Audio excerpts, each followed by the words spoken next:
Welcome to Uriah Heep, the Magician's Podcast. I'll be covering every studio song the band has recorded and every bonus track that I can find. Each week we'll go over a new song from the beginning to where they are currently, and as they keep adding albums, I'll keep adding shows. Let the deep dive party begin. In the magic garden, some were singing, some were dancing. Hello and welcome to another episode of Uriah Heep, the Magician's Podcast. I am your host, Scott Haskin, here to review a cover today. The cover is of a Cold Chisel song, and we're going to get into that in just a couple of minutes. But first, have you guys gotten your Everyday Rocks box set or your Choices box set yet? If so, I would love to hear from you. I would love to know what you think of it. I would like you to write me about that at uriahheeppodcast@gmail.com. I'm very excited by these box sets. I think they're really cool. If you guys didn't get a chance, go check out my walkthrough video, my unboxing, if you will, of the Everyday Rocks. I don't even want to call it a box set. I want to call it an extravaganza because there is just so much packed into that thing. Super cool. If you guys are interested in getting a copy, if there's any left, go to the link in the show notes or go to Uriah Heep's official website, uriah-heep.com, and you can order it directly through them. I have to say, mine arrived very quickly from the time it was shipped. I was really shocked. I thought it was going to be a couple of weeks. It was actually just a few days coming from Czechoslovakia. I was really surprised and pleasantly at that. So check out the unboxing video and check out the website from Uriah Heep and grab yours now while you still can. Also, you know, it is, we're getting closer to the end of the year, guys. It's reeling towards Christmas. Crazy thing to say, but Christmas comes fast. From the time that it gets chilly out to Christmas, just that time seems to fly so quickly. It didn't when I was a kid because I couldn't wait to get out of school for winter break, which was like a whole month. And then, waiting for Christmas Eve and Christmas to come around so I could see what... now that I think about it, it sounds so selfish, but so I could see what my presents were and what new things I was going to have to play with. But also I enjoyed getting gifts for others. That was always a big thing for me. And so as we speed towards that, I'm starting to think about 2022, and I'm starting to think about the inductions for the Rock and Roll Hall of Fame. And guys, we would love to see Uriah Heep get in there finally. So many bands they just passed over for decades. And it's time to see Uriah Heep get in the American Rock and Roll Hall of Fame. They are already in the Heavy Metal Hall of Fame in Europe, which is awesome. Very excited for them. Let's get the next award for them and get them inducted into the Rock and Roll Hall of Fame in Ohio. That you can find that event at Facebook. Go to Heep Rock Hall. So it's facebook.com/Heep Rock Hall. And our good friend Dave White has set up a page there that takes you right to the petition. All you got to do is sign the petition. If you want to share it with others, that's incredible. If you can donate to the cause, that's also amazing. But the main thing is get your name on that list. Let's get to the whatever number it is that they need to hit so that the people that make the decisions can go, oh, wow, there are a lot of people that would like this to happen. We should take a look at this. That's really the first step. And, from there, hopefully that will get the ball rolling and get this thing finally happening. So you guys are listening to the show because you love the band or you're curious about the band. Hopefully there's stuff in here that you've liked. Go take a moment and do that, please. Very, very important. I've also got the link in the show notes, and you can just click on it and go right there. Now, I know that some of the podcast outlets, you can't click on the link, but you can always go to the website, scotthaskin.com, click on the Uriah Heep podcast, and that link is right there towards the top. You can just click on that. It takes you right to the petition. So very cool stuff. Now, before we get into the song, of course, guys, it's Monday, and it's great to start off your week by thanking people. That's always very important. And I want to take a moment and I want to thank the people who help keep this show going, not just on a monetary level, but it's really, good support for me to know that there's people enough that care about what I'm doing here that have wanted to help contribute to the cost of the show, the giveaways that I do, all that sort of thing. And I'd like to thank them right now. Starting at the $5 Easy Living tier, we have Kenny Wymore and Brad D. At the $3 The Wizard tier, we have Peter Voss, Goran Eriksson, Frank Thielgaard Mortensen, and William Rose. And at the $1 Traveler in Time tier, the contents eternally isolated Airtight Gravesite. Thank you all very much. It is so generous of you, and it means so much to me. And there are also some people who have helped by leaving reviews, and that is usually on iTunes or Apple Podcasts. Thank you guys very much. Please keep those reviews coming in. I'd love to hear them. And sharing the show obviously really helps get the word out. Those are very important things to podcasters. So thank you guys very much, those who have done and continue to do that. Very important. I'd also like to thank my graphic artist, Scott Lazinski, who did the logos for the show. Audionamics, I refuse to do a podcast without IDC, your instant dialogue cleaner. Saves me hours over the way I used to do podcasts. And of course, Dave White, Uriah Heep's director of social media, who shares the show on Facebook, Twitter, all the places. And he does an amazing job keeping up the Uriah Heep website, has been working with the band since television was in black and white, basically. Great guy and hell of a musician as well. And of course, he also does the website at mick-box.net, I should say. And then, we have some podcasts that are partners with this show. We have this wonderful Deep Dive Podcast Network. You can even hashtag Deep Dive Podcast Network on Twitter. That has been a thing. And we have, I'm just going to list the shows. We've got the Deep Purple Podcast, the Skinnerd Reconsidered Podcast, the T-Bones Prime Cuts on the Other Side. We have Sabbath Bloody Podcast. We have In the Lap of the Pods Podcast. We have the Hawk Binge Podcast, the Maiden A to Z Podcast, the Diary of the Madmen, the Ultimate Aussie Podcast, and universally speaking, the Red Hot Chili Peppers Podcast. And of course, would be remiss without mentioning the Metallicast podcast and the website gottahearemall.com. Go check all that stuff out. And if that isn't enough, go check out Ace on Music.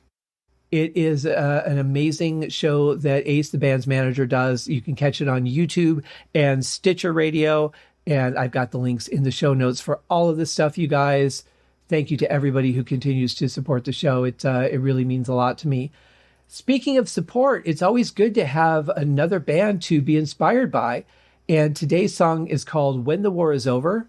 And it was written by Stephen Prestwich. I can never pronounce names. I'm so bad at that. And there's just so many names in this business. Now, this for Uriah Heep was released on the Raging Silence album in 1989. But this is a cover that was originally recorded by a band called Cold Chisel and released on their Circus Animal album in 1981. Now, in this version that we're going to hear from Uriah Heep, I want to note that the string parts were arranged and played by Phil Lanzon. So there you go. Let's get into the song. Here is the cover of When the War Was Over by Uriah Heep.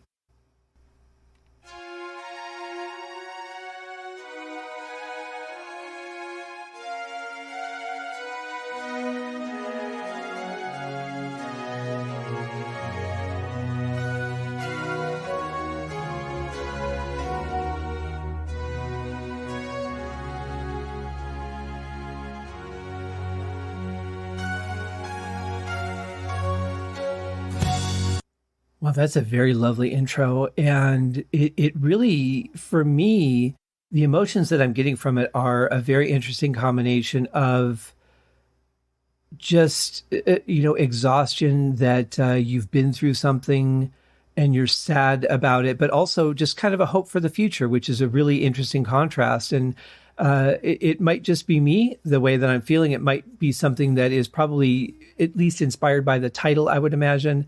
But that's a really nice intro. If that were done with a normal string section, even like a string quartet, I think that would sound really beautiful as well. But I love the gentleness of the synths, and I love the harsh synths. The attack on that is not too harsh, which is really nice. It's not like striking a piano. It's got a little bit of a, just shaved off of that strike a little bit to give it a little bit more smoothness.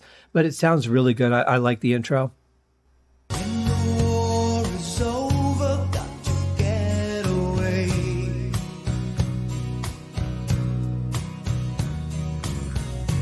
Pack my bags to no place in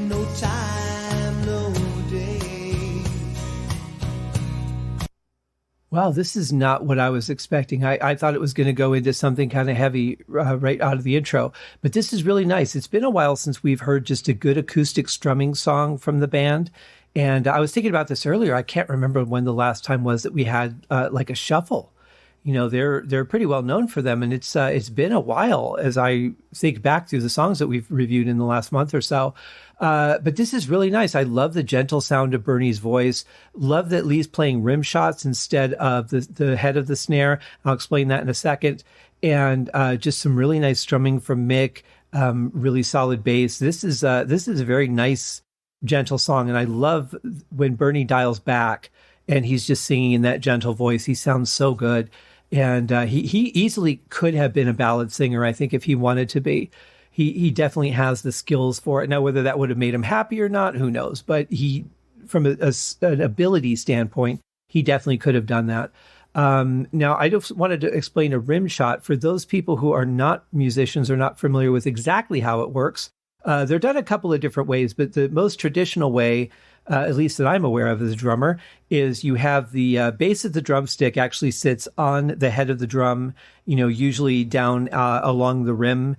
And then you take the other end of the stick and you set it at an angle, and you use the top end of the stick. You kind of hold the stick by the sides, you lift it up, and you hit it down on the rim. And it gives you that sort of dry, almost wood block, but not quite a wood block sound. But it doesn't give you like the snare with the strings rattling the bottom head and all that. It's just a very nice, quick, dead sound. But it helps keep the tempo. Sometimes you don't want a heavy snare or even like a bright brass snare or a piccolo. You don't necessarily want that big pop there, but you need something to keep the meter. You need something because it would sound weird if it wasn't there. And a rim shot is a very often great way of, just kind of keeping that pulse. Now, another term that's used as rim shot is what is also known as a ba-dump bump. Like if you're following a comedian makes a joke, they'll do this at, sometimes at roasts or little things like that. And the person will make a joke and it'll be, somewhat sarcastic or like a joke on a joke. And you'll just hear ba-da-ps. And that's also called a rim shot for some reason. I've never understood why, because a rim shot to me is taking the stick, putting the butt at the, against the rim and hitting it on the side. But, sometimes we have strange ways of labeling things, and that's just how we do it. So anyway, for those of you who aren't musicians, hopefully that was interesting. And for those of you who are and already knew that, I'm sorry if that was boring. Now back to the song. You and I, we used each other's shoulder. Still so young, but somehow so much older. How can I go home and not get blown away?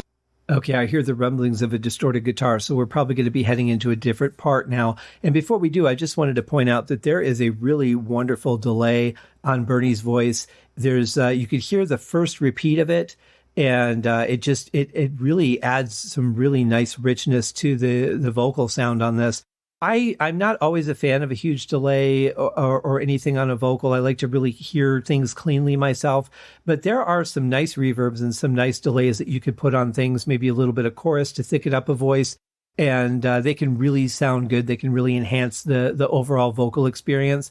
And there's something about this delay. I don't know if it's the timing of it, but it really works for me. So that being said, let's find out what happens next.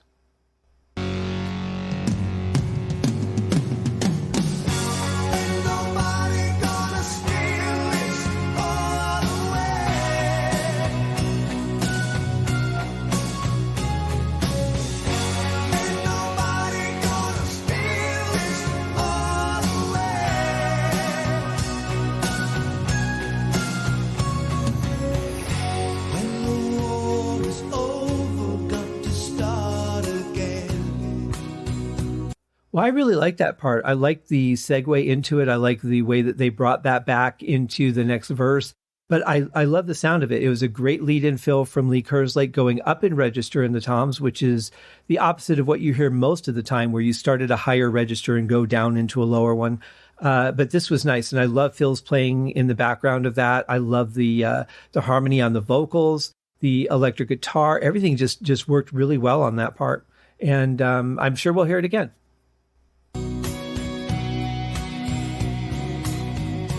Try to hold a trace of what it was back then. You and I said each other's stories, just a page lost in all its glory. How could I go home and not get lost?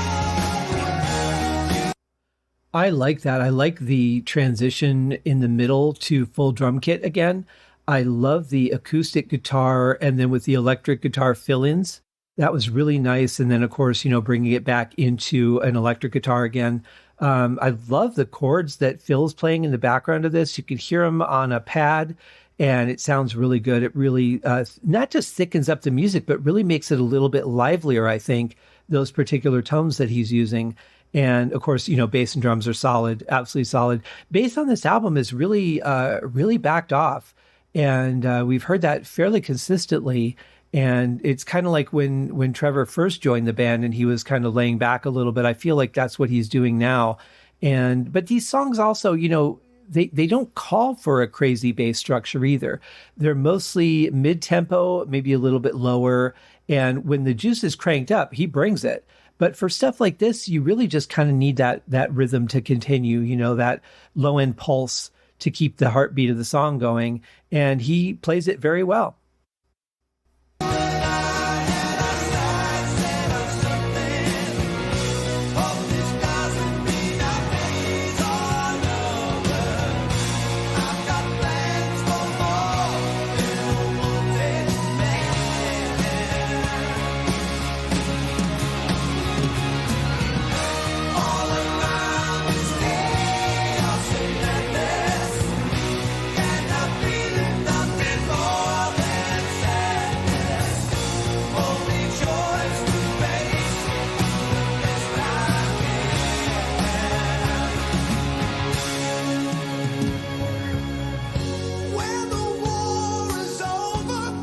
Another great segue into that section and then back out of it into the verse. Love that transition with Mick playing the second guitar in the background.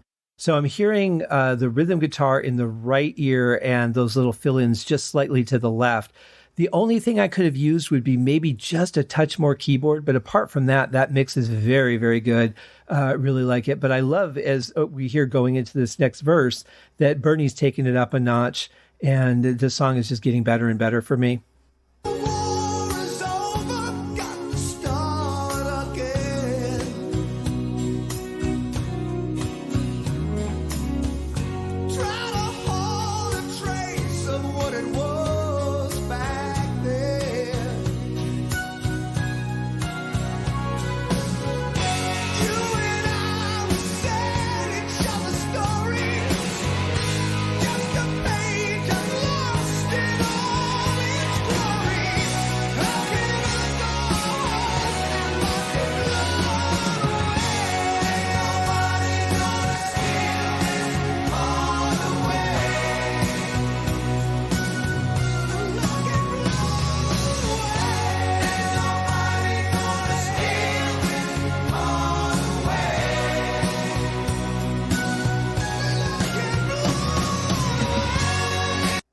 This is a perfect example right here of why Bernie belongs in this band for me.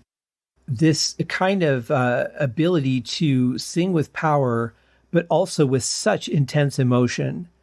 That is exactly the kind of singer that this band needs, especially in this era where a lot of it is more straightforward and dependent on the vocals instead of, that combination of constant musical changes and vocals. And I think that Bernie just nails it on this song. Absolutely fantastic. Really loving the stuff that Phil's playing too. I can hear it a little more clearly in this song than some of the others, but I think the layers that he's putting in really enhance the intensity of the emotion of it as well. And of course, the bass and drums, I group them together because they're really playing very straightforward for the most part. There's not a whole lot that they're doing that's really crazy or off the beat. It's just pretty straightforward support on this album. And that's fine. Now, that's certainly fine. And of course, these little fill-ins that Mick is doing just make it even that much better. I think that the whole band, they really feel like such a cohesive unit. They really do.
What a great ending. Again, the vocals back off a little bit. They leave room for the guitar to come in and give you that extra boost of emotion from a different perspective. I love that. I love the way that the teamwork on this band is so special. They know when to move forward. They know when to back off. They know when, it's time to let someone else be in the foreground. And I really love that. I think that's one thing that's really special, especially within this era too, is that there's a lot of that. There's a lot of, I'm going to dial back and let you come through. I think that's really cool. But also, I love the backing vocals in this, the harmonies. It really blends well. And I love the fact that it's just not made over the top, because you can get really over the top with this emotional type of song and just do it to exhaustion. And I think there was just that right time where Bernie backed off doing his fill-ins and transferring those over to Mick, letting the guitar carry the emotion instead of saying it in words. But I love that we had that, and then we also had the guitar. I think that was a really great idea. And the other thing, though, the only thing I have to say on the downside of the song is, like I said, I could use a skosh more keyboard here and there. I could use a little more bass drum and a little bit less snare drum. Just, again, we're talking hairs difference, But the one thing I would have thought would have worked well with this song, and maybe they tried it and it didn't, but thinking about how Mick is feeling this song at the end, it's really a shame that we didn't get a good guitar solo in this one. We had some nice fill-ins, but it would have been nice if they would have put one more part in, kind of dialed the music back to leave a little bit of a bed, for Mick, and then just have him play a few bars of a solo that, because he obviously had the feeling of the song. You could tell by his soloing at the end that he understood the song very well. But it would have been nice to have something in, maybe 2/3 of the way through the song, somewhere in there, maybe before that last run of choruses. I get that you don't necessarily want a guitar solo in every song, but certainly on a song like this, that's kind of a ballad, and, it would be really nice, because I think Mick would have come up with just a stunning solo for this song, especially judging by what we're hearing in the last section. So apart from that, though, I'm very happy with this song. I think it's really well done. I think the performances are fantastic. The layering in there is great. I'm glad I can hear some of the keyboards on it. It really fills in well. And you thinking back to the opening, you kind of get where it was going now and why it was done the way it was. But it's a beautiful song. I could see this being heavily in the charts. I don't think it was released. I didn't see any notes that it was a single or anything. So to the band, it may have just been an album track. But to me, I see a lot of potential in this song. I think it could have easily charted. It's got the right sound, especially for that time in music. The early 90s, there was a lot of this kind of stuff. But this song just has such a powerful emotion to it. I would have liked to have seen what would have happened if it had been released. I think it could have stood some good success. But those are just my thoughts. You guys will feel the way that you do about the song based on your interpretation of it. But I hope you guys enjoyed it. And if not, I hope you at least enjoyed my review of it as we went through. I've never heard the song before, so I'm very, very touched by the song. And, you know, when you think in terms of the story, when I've thought about this a lot, but I think about it in terms of horror movies for some reason. Like, what happens after? I always think about what would have happened after. How do you just go back to school the next day after all your friends were decapitated? But the real question in life is, how do you come back from war? How do you just integrate back into a job and into your family and into society after the things that you've seen? Maybe you've had to kill people. Maybe you've had people killed right next to you and you were just barely avoiding death yourself. How do you come back from that? You know, I don't know how it works around the world. I know that we have certain, you know, post-traumatic stress disorder aids here, but they're never enough. I mean, every case is individual and every case needs individual attention. And for those people that have been through that, I can't even imagine what it's like to go through. Kudos to you for making it through, those who have, because that's got to be tough. But it's an amazing thing, life, and we have amazing recovery devices within ourselves. And sometimes you can spring back from it and you can just go through that motion, deal with it however you need to deal with it, and just say, all right, that was yesterday. Now I have to deal with today and tomorrow. And some people have that skill, and that's awesome. You know, it really is. So I think the subject of the song is great. Now I'm thinking about it. I completely forgot this was the cover song. And so I'll have to go check out the Cold Chisel version and see how close it was. That might be why there wasn't a guitar solo. That very well could be. I don't know. Check it out, guys. If you could find a copy of it, listen and see what you think. But even if the original didn't have a guitar solo in it, you know, when you're doing somebody else's song, you have a certain, I think, responsibility to, you know, hold some bit of truth to the original. But I also think if you're going to make it your own, like someone did with a certain Lionel Richie song that was too far off the mark. But if you're going to make it your own, I think you could do that. I think you could throw in a solo if you wanted to. Maybe you don't want to. You know, maybe you want to stick to the format of the original. Maybe the song was long enough as it was, and they didn't want to make it too much longer because it's already a little over 5 minutes. So there could have been part of that. But in any case, it's a fantastic song. I'm so glad it was recorded and released with the album, and hopefully you guys liked it too. So thank you for joining me on a Monday. We will see you guys tomorrow with another episode of the show. Cheers! Thank you for joining me on this episode of Uriah Heep, the Magician's Podcast. If you have enjoyed this show, please consider going over to Apple Podcasts or your favorite podcast outlet, leaving a rating or a review. Be sure to subscribe to make sure that you are notified when new episodes are available. Please be sure to share this podcast with your fellow Uriah Heep enthusiasts and anyone who you think would like Uriah Heep, which should be everyone. And if you are so inclined, please feel free to contribute to the Patreon account. And if you are not a Patreon subscriber, you can also pay through the PayPal link on the website listed in the show links below. I would also like to thank Uriah Heep for their very generous support of the show, and thank you guys for listening. We'll see you in the next episode. Happy days!